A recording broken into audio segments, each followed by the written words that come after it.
Primera de Crónicas, capítulo 17, verso 4 al 14. Primera de Crónicas, capítulo 17, verso 4 al 14.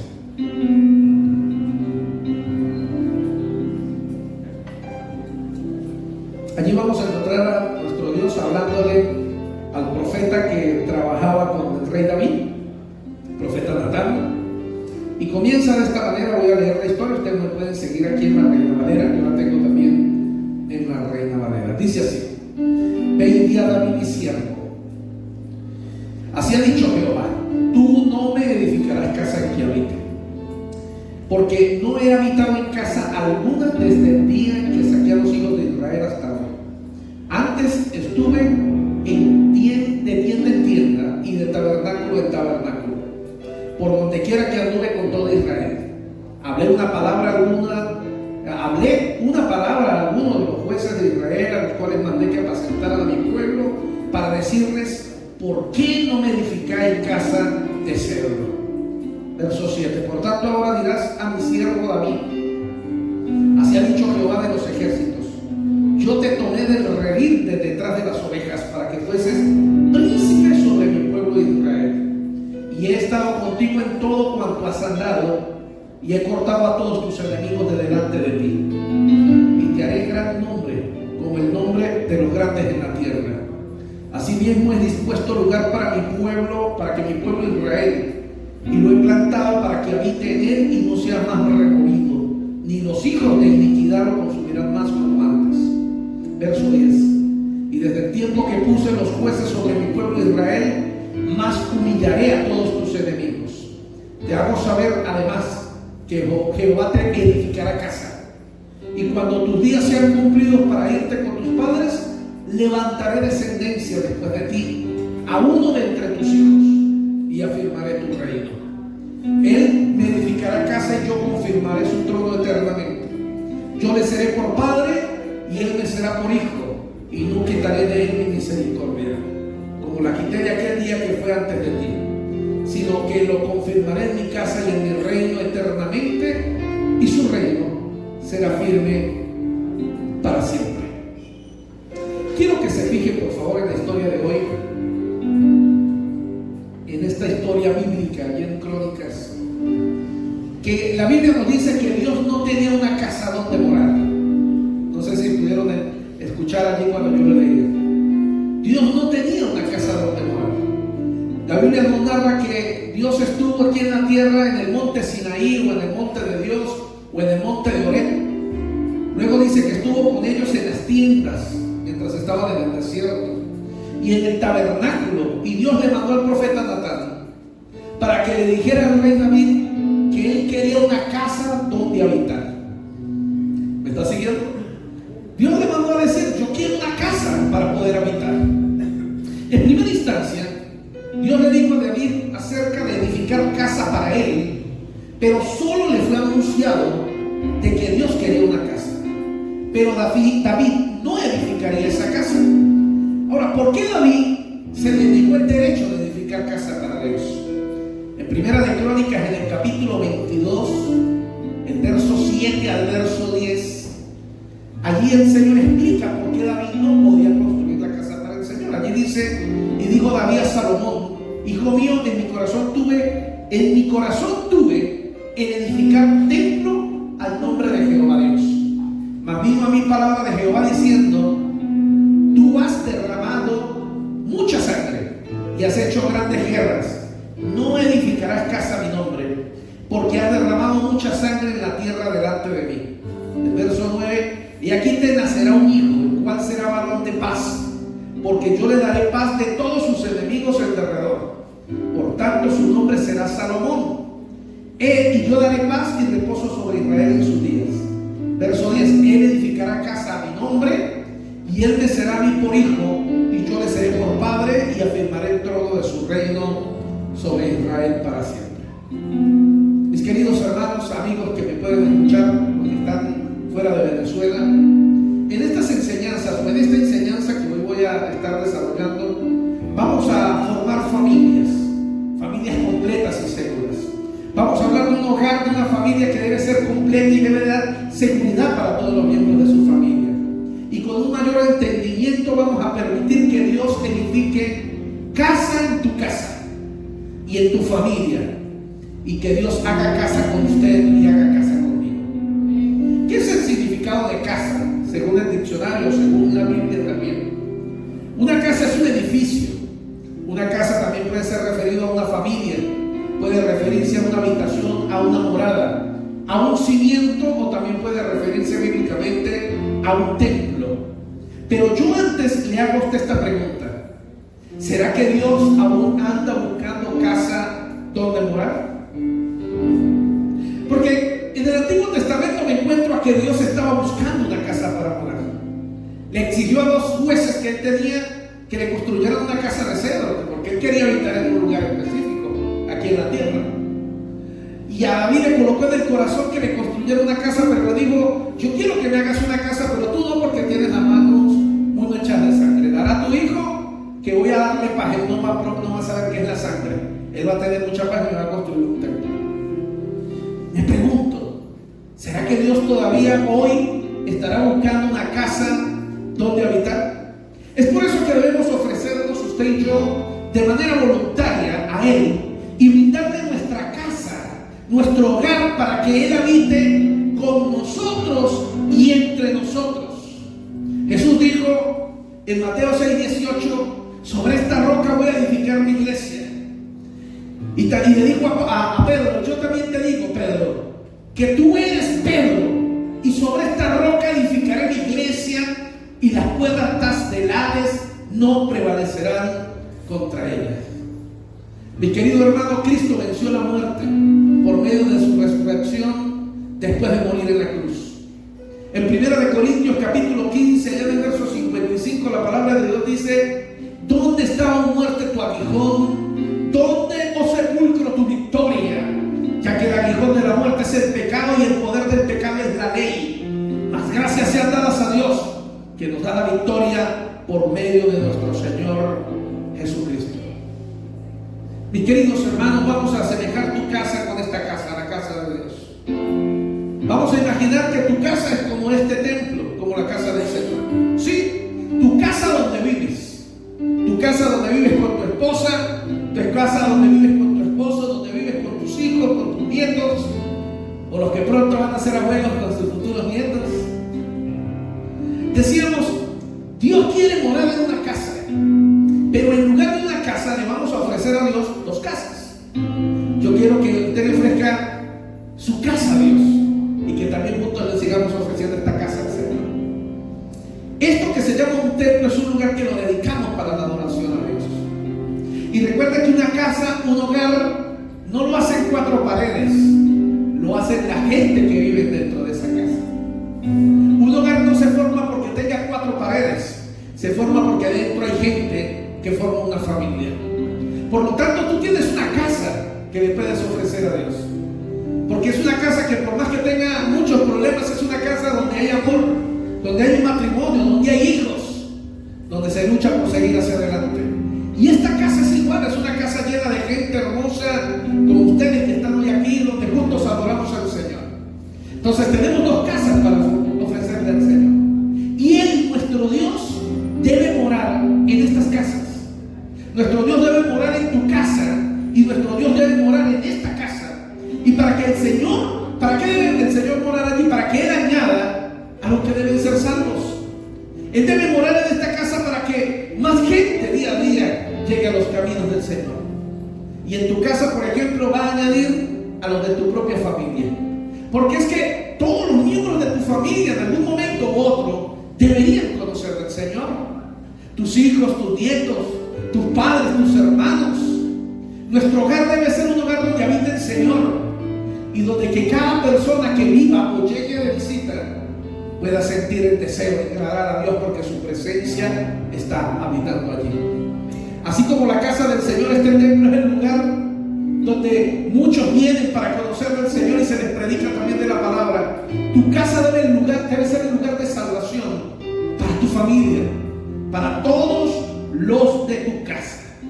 ¿Con qué fin quiere usted que toda su casa sea salva? Le preguntaría yo hoy.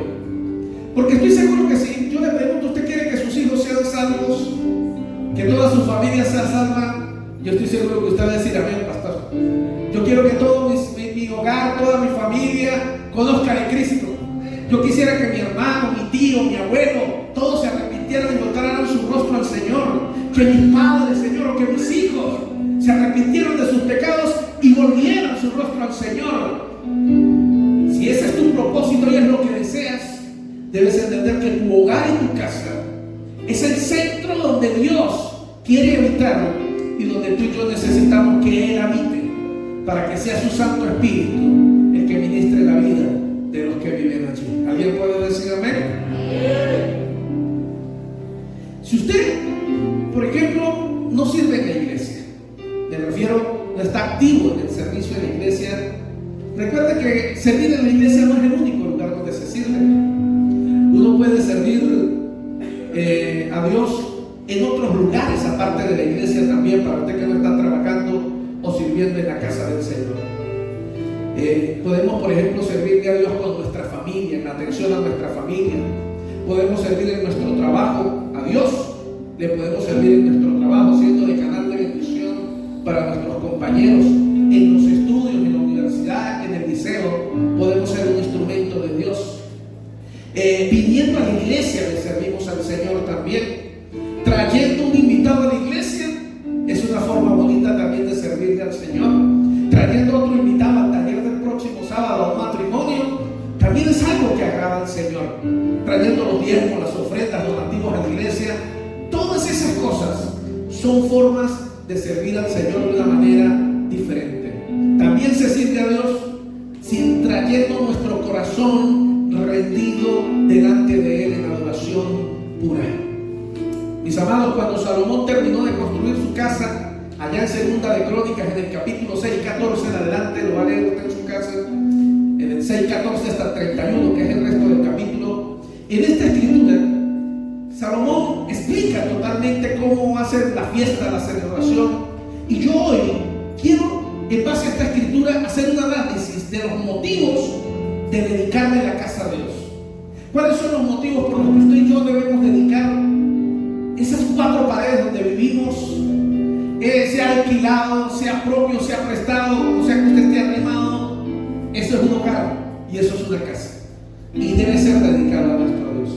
Y hoy quiero analizar muy rápidamente 8 motivos por los que usted y yo debemos ofrecer nuestra casa a Dios, y vamos a encontrar que son bases fundamentales del propósito de Dios con nuestro hogar y nuestra familia. Por ejemplo, la primera de ellas es el reconocimiento a Dios. Cuando yo quiero que mi casa se convierta en el hogar de Dios, cuando yo quiero que mi casa sea un lugar donde habite a Dios, porque recuerde que Dios está buscando un lugar donde habitar. Qué bueno que usted pudiera hoy decirle al Señor: Señor, si estás buscando un lugar donde habitar, me gustaría que sea mi casa. Interesante, ¿verdad? ¿Qué tal si usted va a invitar al Señor a que fuera a su casa y se quedara a vivir en su casa? Pero la primera razón para yo invitar a Dios a que viva en mi casa debería ser que por medio de eso reconozco quién es Dios. Nadie se compara con Dios, nadie se parece a Dios. Y la entrega total de nuestra vida a Dios, invitándolo a estar en nuestro hogar, es el mejor sacrificio que podemos hacer. Eso es lo que hizo Salomón cuando hizo la entrega a Dios del templo. Lo segundo, por ejemplo, lo que le prometió Dios a David, hablando de esta historia, diciendo: no faltará de ti varón delante de mí que se siente en el trono de Israel. Óyeme, no debe faltar después de usted alguien más de su familia que le entregue su corazón y su vida a Cristo. Tal vez usted es el primero de un hogar, tal vez usted no es el primero, pero es uno de los pocos cristianos de su familia. Pero si usted entrega su casa al Señor y usted invita a Dios a que viva en su casa, Dios hace una promesa como se la hizo a David: no faltará alguien que adore a Dios con un corazón sincero en su hogar. Y la idea de esto es que, por supuesto, nuestras generaciones sean mejores que nosotros. Que si usted y yo adoramos a Dios, nuestros hijos no se aparten del camino del Señor en el futuro. Que muy por el contrario, más bien nuestros nietos, y si Dios nos regala el privilegio de conocer mis nietos, que ellos también adoren a Dios, que ellos puedan reconocer que fue gracias a su papá, a su abuelo, a su abuela, a su bisabuelo, dijo alguien por ahí, pero que alguien del pasado dio el primer paso de ser un adorador del Señor y que somos herederos de esa gracia preciosa. Pero creo que más hermoso que eso será poder ser nosotros los que demos ese primer paso. Y que nuestros hijos puedan recordar en el futuro, cuando sean adultos, o los que ya son adultos puedan decir: bueno, si hoy conozco algo de Dios es gracias a mi papá, es gracias a mi mamá, gracias a mi abuela, gracias a mi tío, gracias a mi nonito que me llevó para la iglesia. Y que pueda perpetuarse el servicio a Dios en nuestra casa. ¿Cuántos quieren eso en su hogar? Que nuestro hogar se convierta en un lugar donde se perpetúe la adoración a Dios, donde nuevas generaciones nazcan con deseo de amar a Dios, donde haya nuevas generaciones que deseen honrar a nuestro Dios. Y si nuestro hogar se convierte en la casa de Dios, Dios promete a su vida, así como se lo prometió a David: nunca faltará alguien en tu casa con un corazón para servirle. Tercer motivo que yo quisiera poder discutir sería que aquí encontramos la parte espiritual en lo de David y de Salomón. Y se refiere a la completa dependencia de Dios. El Señor mira el corazón del hombre. ¿Sabía usted que Él conoce el corazón de nosotros? Él conoce tu corazón y conoce el mío. Y es allí donde Dios se fija si hay entrega y dedicación realmente hacia Dios, o si solo somos simuladores o hipócritas que decimos amar a Dios, pero no le amamos, ni le respetamos, ni le honramos. Dios realmente sabe quién le ama de verdad y quién no le ama. Dios realmente conoce tu corazón y conoce el mío, y Él sabe qué tan serio es el amor que yo tengo por Él, o qué tan falso es el amor que yo digo profesar por Él.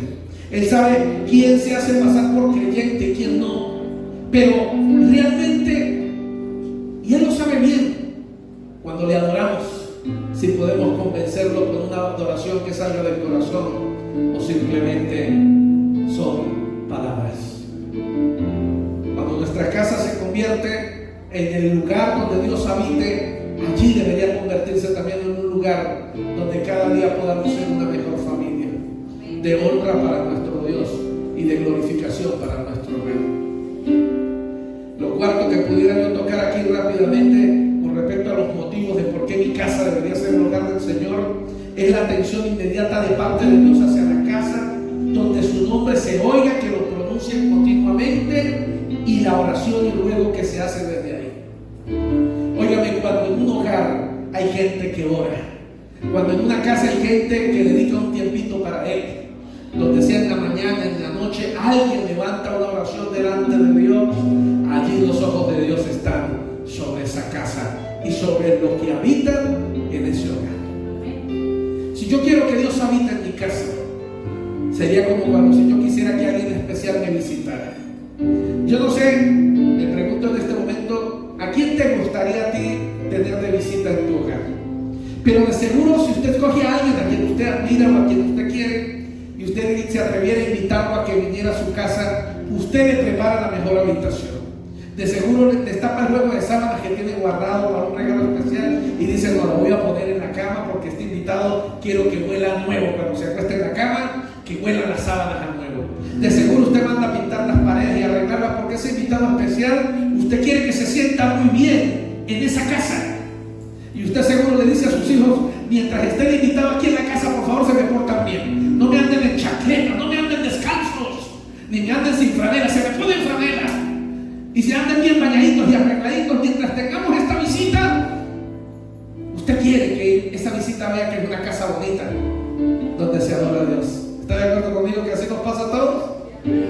Cuando tenemos visita, mamá saca los platos más bonitos que los tiene guardados y escondidos. Saca los vasos que nunca toca, que están llenos de polvo, y los lava, porque hay visita. Si usted y yo queremos que nuestro Dios habite en casa, tenemos que ofrecer una casa bonita. Y la palabra de Dios dice que Él mora donde hay una verdadera adoración. La palabra de Dios dice que Él mora donde hay un corazón sincero y humillado delante de Él. Por eso necesitamos que nuestros hogares también sean lugares así. De preferencia que hubiese un tiempo de oración en familia. Si no lo hay, por lo menos que haya alguien que ore en esa casa. Que no ande quejándose porque no hay una iglesia en su casa, pero que por lo menos dedique su tiempo para de vez en cuando orar por su casa, bendecir a sus hijos, a sus hijas, bendecir a su marido, bendecir a su esposo, bendecir la casa y ungirla. Y eso se convierte en un lugar atractivo para que la presencia de Dios habite allí. Un quinto motivo para ofrecer mi casa a Dios es que Dios oiga la oración que se hace personalmente y conjuntamente, y que también perdone los pecados que se cometen en casa o en esta casa y en contra del prójimo. Si hay una enseñanza muy bonita en la Biblia, es la de Job. Antes de que pasara todo lo que le pasó a Job, usted va a encontrar en la Biblia que la Biblia dice que Job todos los días ofrecía sacrificios a Dios por sus hijos. Es decir, él todos los días iba delante de Dios a orar por sus hijos. ¿Y cómo eran las oraciones de Job cuando ofrecía sacrificios? La Biblia dice que él ofrecía sacrificios por los pecados de sus hijos. Quiere decir que sus hijos tal vez no adoraban a Dios, pero él no dejaba de adorar a Dios y de pedir perdón a Dios por sus hijos y de pedir que la misericordia de Dios no se apartara de sus hijos. Todos los días ese hombre delante del Señor: Señor, recibe este sacrificio y te pido que perdones a mis hijos y tenga misericordia por él. Un hogar debe ser un lugar donde haya oraciones personales y, de ser posible, que haya también oraciones de familia e intercesión en familia. Otro sexto motivo por el cual mi casa podría convertirse en la casa de Dios, o debería convertirse en la casa de Dios, es que Dios está atento y dispuesto para juzgar juntamente lo que te sucede, así como las injusticias que este mundo te comete. Pero también Él va a corregirte a ti y te va a declarar tus errores, fallas y pecados. Cuando yo invito a Dios a vivir en mi casa, yo tengo que entender dos cosas. Una, si Dios está viviendo en mi casa, Él me va a defender de todo lo que me quiera hacer ajeno hacia mi hogar y hacia mi familia. Amén. Pero también, si yo lo invito a vivir en mi casa, Él también me va a corregir por las cosas que estoy haciendo mal en mi casa. Y eso es bueno, porque si yo lo invito para que viva en mi casa, Él debe ser el rey y el dueño de mi hogar. No podemos convertir nuestra casa como mucha gente que compran un avisito y lo pegan en los negocios y dicen: en este negocio Dios es el socio principal.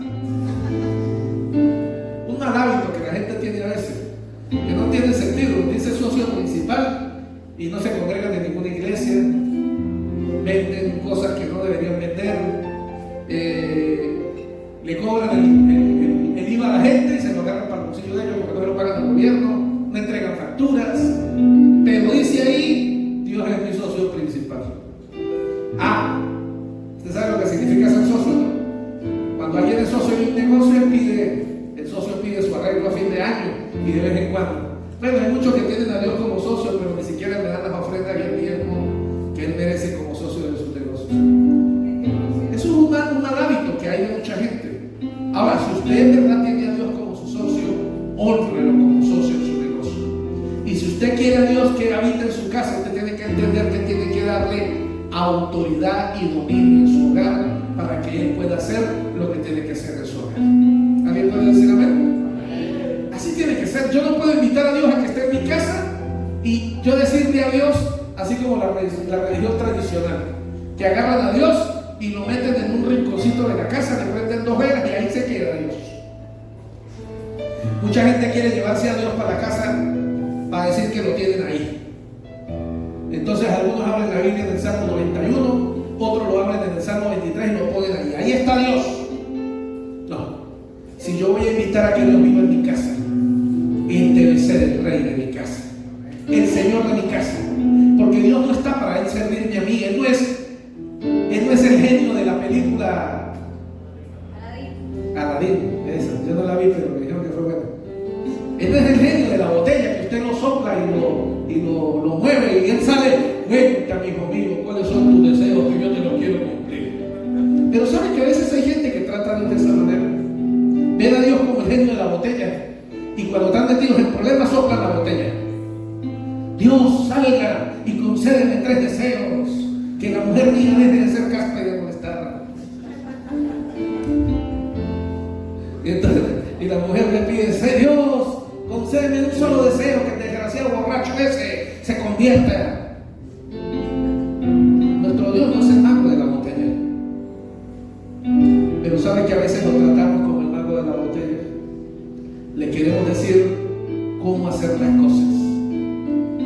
Dios convierta a mi familia, Dios cambia a mi marido, cambia a mi mujer, cambia a los hijos. Andamos dándole órdenes a Dios. Si queremos que Dios habite en nuestra casa, usted tiene que entender una cosa: Dios no se conforma con menos que el primer lugar en nuestras vidas y en nuestro hogar.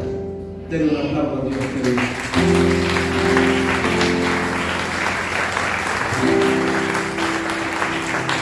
Si yo habito a Dios a vivir en mi casa, Dios va a corregir mi casa. ¿Cómo Dios corrige mi casa? Por ejemplo, analicemos aquí rápidamente. El que manda en la casa es papá y mamá. Así papá y mamá estén viejos o jóvenes, es papá y mamá. Una casa donde los hijos hacen lo que les da la gana se llama casa desordenada, donde no hay patrón ni hay patrona. Así de simple. En los hogares tienen que haber reglas, y las reglas las ponen papá y mamá. Y cuando los hijos ya no quieren, es que usted es muy peleón, mamá, usted es muy peleón, papá, y a mí no me gusta aquí o allá. Uno, sencillo, uno tiene que decir al muchacho: tranquilo, papá, yo no quiero obligarle a usted a nada, pero está en mi casa. Y uno a veces no quiere, los hijos a veces suenan, es que ya me lo está restregando en la cara. En verdad uno no necesita restregarle nada en la cara a los hijos, es que a los hijos se les olvida, entonces hay que recordarles. Mi casa es mi casa. A mí fue el que me costó, yo soy el que pago el alquiler, yo soy el que pago la luz, yo soy el que pago el agua, yo soy el que hago el mercado. Mi esposa y yo somos los que hacemos eso, mejor dicho. Somos los que limpiamos, los que hacemos todo. Y el que no hace nada quiere venir a dar órdenes. No, señor, así no funciona la ley de Dios. Y si usted como padre de casa, usted permite que sus hijos hagan lo que le da la gana, usted es un mal padre y usted es una mala madre. Y lo mismo pasa cuando a Dios lo invitamos a que sea el dueño de nuestro hogar. Si Dios yo lo estoy invitando a que sea el dueño de mi casa, entonces Dios va a venir y va a imponer su ley. Y yo debo someterme a la ley de Dios. Entonces mi casa no puede ser, si yo estoy invitando a Dios que sea el dueño de mi casa y que venga a habitar en mi casa no puede ser un centro de guerra, un centro de batalla. Mucho menos va a ser mi casa se va a convertir en una bodega para vender cigarros, para vender cerveza, para vender droga. ¿Por qué? Porque se supone que yo invite a Dios a que sea dueño de mi casa. Si lo quiero encerrar en un muñequito y que se quede quieto en un muñequito, como hacen en la iglesia tradicional, y cuando no quieren ver a Dios, le ponen la cortinita para que no lo vean. Sí, yo he visto gente que le tiene la cortinita a Dios en los cajones. Y cuando le ponen la cortinita para que Dios no vea el pecado. Pero no es así. Si yo quiero que Dios sea el dueño de mi casa y el Señor de mi casa, yo tengo que darle honra con mi casa también. Y eso no quiere decir que en mi casa no van a haber problemas. Todas las casas, en todas las casas hay problemas. Es normal. Los hijos se ponen rebeldes, a veces se molestan. Papá cuando se pone bravo grita duro y debe aprender a gritar más noble. Mamá cuando se pone brava, peor, el techo tiembla. Tenés que aprender a no te hacer temblar el techo. Y poco a poco, ese hogar, entonces el Señor empieza a hablarnos. Y entonces yo debo aprender a controlar mi forma de gritar, yo debo aprender a no molestarme, debo aprender poco a poco a hacer las cosas bien. Porque el rey de la casa, que es Él, es el que pone las leyes, no yo. Entonces yo tengo derecho a decirle a mis hijos: en esta casa nadie me llega después de las 8 de la noche. ¿Por qué? Porque esto es un hogar cristiano. Y este es un hogar donde le damos la honra a Dios.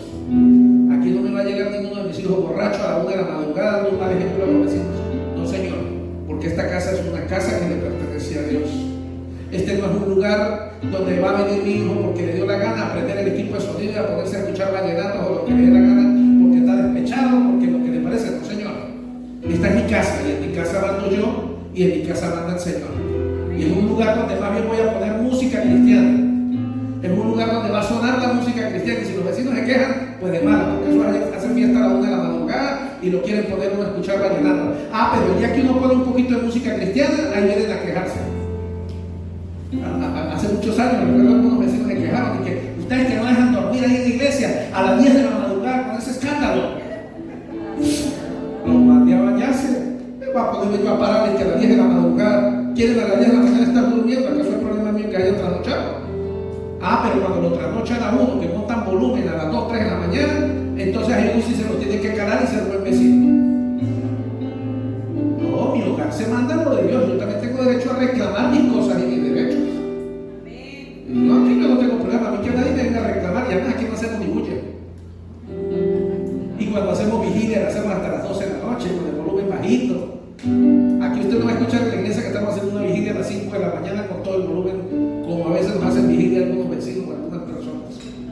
Mi hogar tiene que ser un hogar que se rija bajo las leyes de Dios, no bajo las leyes de mis hijos, no bajo las leyes de este mundo ni de las demás. Séptima, si por causa de que el pueblo infringiere las leyes y por esa causa vinieron las derrotas, escuche lo que le pasó al pueblo de Israel. Pero luego el pueblo de Israel se arrepintió, le pidió perdón a Dios, Dios los perdonó y una vez más le dio el favor. Es exactamente lo mismo que Dios hace con nosotros como familia. Nosotros cometemos errores, nos equivocamos y Dios nos cierra la llave de la bendición y nos hace pasar por tiempos difíciles. Pero cuando el hijo de Dios, la hija de Dios se arrepiente de sus pecados, se arrepiente de lo que ha hecho mal, también Dios es grande y lleno de misericordia que nos perdona, nos libera de la condenación del diablo y también nos abre puertas de bendición y nuevamente nos llena de favores. ¿Cuántos están de acuerdo conmigo? Así es como nuestro Dios trabaja. Si hemos fallado como familia, si hemos fallado como matrimonio, si hemos fallado como esposos, pues vamos a pedir perdón, vamos a arrepentirnos, vamos a corregir. Que nuestro Dios es bueno y nuestro Dios nos perdona. Pero perdonar significa que Él espera que en verdad tengamos una corrección en nuestra vida. Y así nuestra vida debe convertirse en canal de bendición para muchos otros. El octavo motivo y el último que quiero tocar en esta mañana es que si vinieran las tragedias, tales como el hambre, la enfermedad, plagas, infecciones, y para el cómo muchos se vuelven tus enemigos dentro de tu casa, pero tú te das cuenta de lo que estás pasando y te vuelves a Dios con ruego y oración y levantas tus manos como muestra de adoración y redención a Dios, Dios se acordará de ti y de tu casa y escuchará tu oración y estará atento para escucharte y para perdonarte y rescatarte de todos los males. Cuando venga el día malo, si Dios está conmigo, Él levantará mi mano y me sacará del día malo. El día malo siempre está a la puerta. Estamos apenas empezando a salir de 2 años terribles de pandemia. Apenas estamos empezando a salir. Apenas estamos dejando de usar tapabocas. Apenas estamos de dejar de usar el alcohol. Apenas estamos saliendo después de 2 años donde muchas necesidades se nos amontonaron. Pero debemos entender y tener claro que el día malo como este que está empezando a dejar de pasar, tal vez puede volver mañana. Lo importante es que no importa cuánto dure el día malo. El último duró casi 2 años, no importa. Lo que sí debe importar es que mientras Él sea el rey de mi hogar y el rey de mi casa, Él mantendrá mis manos en altos. Y en mi casa no faltará nada, porque Él me ha ayudado y me seguirá ayudando.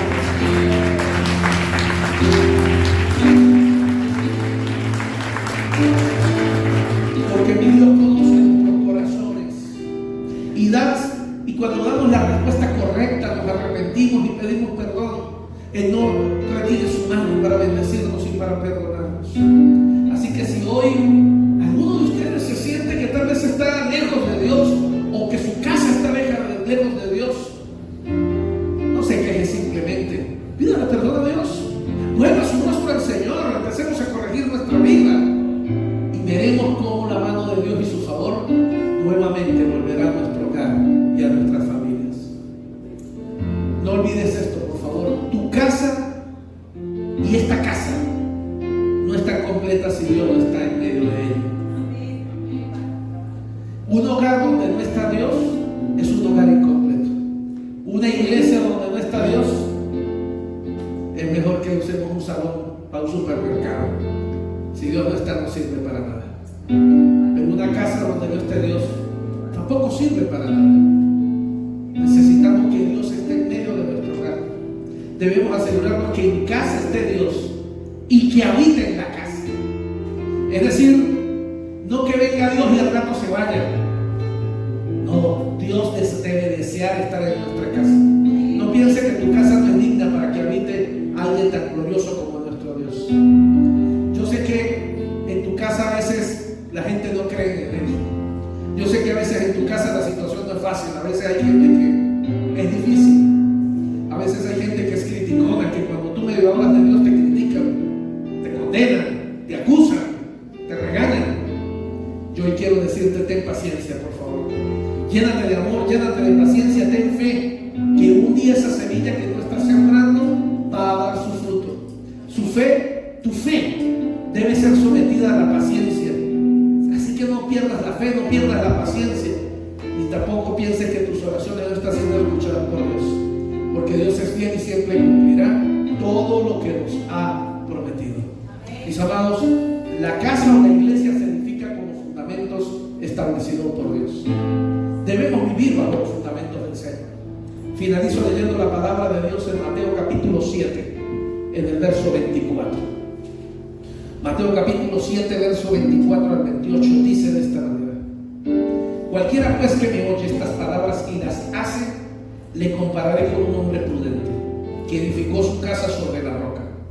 Descendió lluvia y vinieron ríos y soplaron vientos y golpearon contra aquella casa y no cayó, porque estaba fundada sobre la roca. Pero cualquiera que me oye estas palabras y no las hace, le compararé a un hombre insensato que edificó su casa sobre la arena. Y descendió la lluvia y vinieron ríos y soplaron vientos y dieron con ímpetu contra aquella casa y cayó, y fue grande su ruina. Y cuando terminó Jesús de decir estas palabras, la gente se admiraba de su doctrina. Óigame algo, usted y yo no podemos evitar que las tormentas vengan contra nuestro hogar y familia. Las tormentas van a venir, el viento va a venir, los huracanes van a venir. Eso es inevitable. El día malo va a llegar. Pero si mi casa y tu casa está fundamentada sobre la roca que es Jesucristo, es decir, si Él habita en mi casa y es el Señor de mi casa, entonces mi casa será como una casa que tiene, ¿cómo se llama? Cimientos, que tiene zapatas grandes, que se rompió la roca y se sembró en la roca y se le vació un cemento. Y entonces no importa de qué velocidad vengan los vientos, y no va a importar qué tormenta, como aquí han habido últimamente todas estas semanas, que por un ratito unas tormentas muy duras. A mí me salieron unas goteras nuevas por la tormenta que hubo. No importa que venga esa tormenta, no importa lo que venga. Si yo tengo mi casa bien establecida, mi casa va a temblar, pero no se va a derribar. Mis hijos tal vez van